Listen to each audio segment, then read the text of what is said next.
Students, welcome back. और आज हम आपके लिए स्टार्ट कर रहे हैं हार्मोनिक मीन यानी हरात्मक माध्य।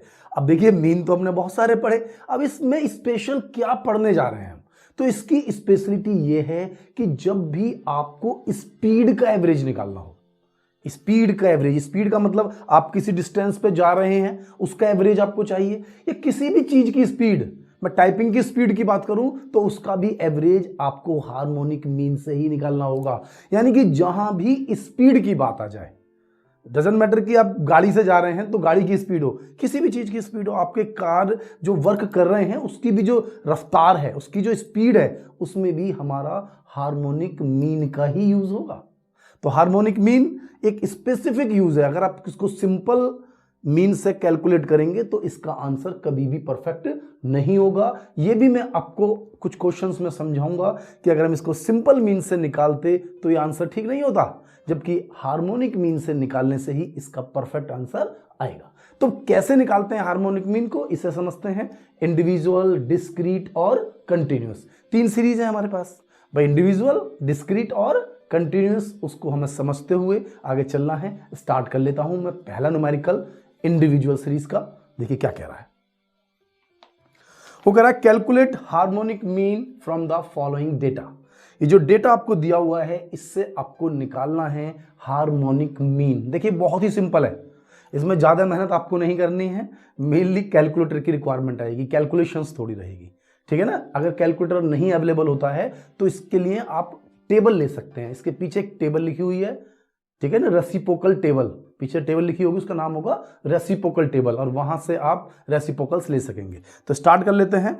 जो वैल्यूज उन्होंने दी हुई है, calculate harmonic mean from the following data, तो 15 to 50, 15.7, 157, 1.57, तो आपको ये वैल्यू दी हुई है 10 वैल्यूज, और इन 10 वैल्यूज के थ्रू हमें कैलकुलेट करना है हार्मोनिक मीन। अब हार्मोनिक मीन कैसे कैलकुलेट करते हैं, तो हार्मोनिक मीन को कैलकुलेट करने का फॉर्मूला है reciprocals of sigma reciprocal x upon n, या फिर दूसरा फॉर्मूला आप डायरेक्ट लगा लीजिए n upon sigma reciprocals x, यानी n यानी नंबर 1 2 3 4 5 6 7 8 9 10, तो n 10 है, और सिग्मा रेसिप्रोकल्स x का मतलब जो हमारी x की डिफरेंट वैल्यूज मुझे दी हुई हैं उन वैल्यूज का रेसिप्रोकल्स। अब रेसिप्रोकल्स देखिए, आप ध्यान से रखना, यह है मेरे पास 15, तो यदि मुझे 15 का रेसिप्रोकल निकालना है तो क्या करना होगा, मुझे किसी भी वैल्यू का रेसिप्रोकल्स निकालते हैं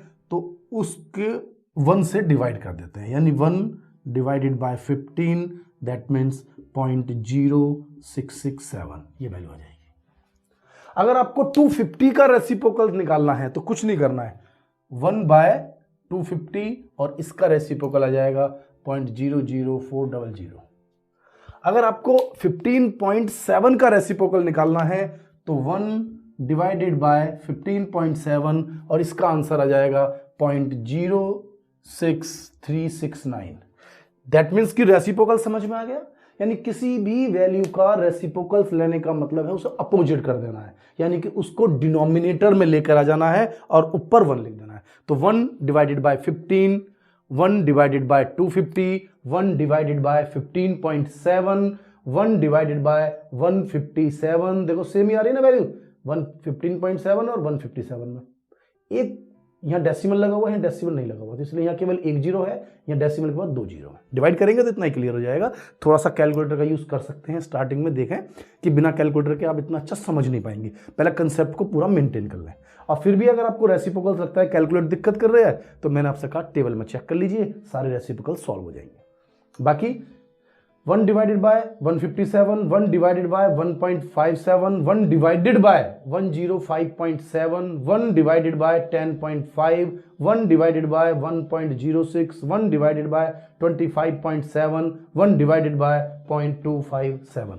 तो इस तरीके से आपको सारे रेसिप्रोकल्स मिल गए हैं। इन सारे रेसिप्रोकल्स का आप टोटल कर लीजिए, इन सारी वैल्यूज का टोटल किया तो 5.75564। अब आपको जैसे करना है वैसे कर सकते हैं, इस फार्मूले का इस्तेमाल करते हैं तो रेसिप्रोकल का टोटल डिवाइड बाय n, और फिर इसका रेसिप्रोकल्स 1 डिवाइडेड बाय 0.57564, और ये आंसर आ जाएगा ये। या फिर डायरेक्ट कर सकते हैं। डायरेक्ट मतलब ऊपर n और नीचे ये टोटल n डिवाइडेड बाय, ये मतलब 10 को ऊपर ले लें, इसको नीचे ले लें, तो मुझे दोबारा से इसका रेसिप्रोकल नहीं लेना होगा। या तो n से डिवाइड कीजिए, फिर दोबारा से उसका रेसिप्रोकल लीजिए, या फिर बिना रेसिप्रोकल किए n divided by sigma reciprocal x, और डायरेक्ट आपका एक ही बार में आंसर आ जाएगा। मैंने दोनों तरीके से करके दिखाया है।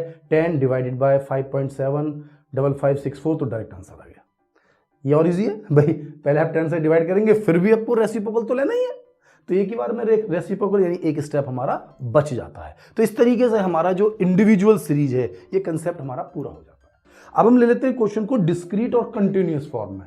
समझ में आना चाहिए, हम हर मेथड को लेंगे, हर पॉइंट्स को लेंगे, और हार्मोनिक मीन के जो यूज हैं उस पर जरूर वीडियोस लेंगे हम, क्योंकि वो सबसे इंपॉर्टेंट है। अब हम ले लेते हैं क्वेश्चन तो ये कंटिन्यूस सीरीज का है, लेकिन मैं आपको इसी में समझाऊंगा कि डिस्क्रीट और कंटिन्यूस का जो सॉल्यूशन होता है वो हम किस तरीके से करते हैं। ठीक है बेटा, तो इसमें वैल्यू दी हुई है, find the harmonic mean from the following distribution. तो इस डिस्ट्रीब्यूशन से आपको हार्मोनिक मीन निकालना है। जो वैल्यू दी हुई हैं वो दी हैं 40 50 50 60 60 70 70 80 80 90 90 100। उनकी फ्रीक्वेंसी दी हुई है 19 25 36 72 51 और 43, और आपको इससे निकालना है हार्मोनिक मीन।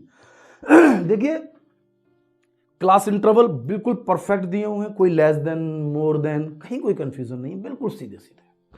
लेकिन मैं आपको बता दूं कि जब भी आप मीन कैलकुलेट कर रहे हैं, अब मीन में कोई सा भी मीन हो, mean simple mean, harmonic mean, geometric mean, quadric mean, इसके बीच में भी कोई से भी मीन से यूज किए गए हैं, तो उसमें कंटिन्यूस सीरीज का कोई यूज नहीं होता। हम डायरेक्ट इसकी मिड वैल्यू ले लेते हैं, और जैसे ही हमने इसकी मिड वैल्यू ली तो ये हमारा आ गया x।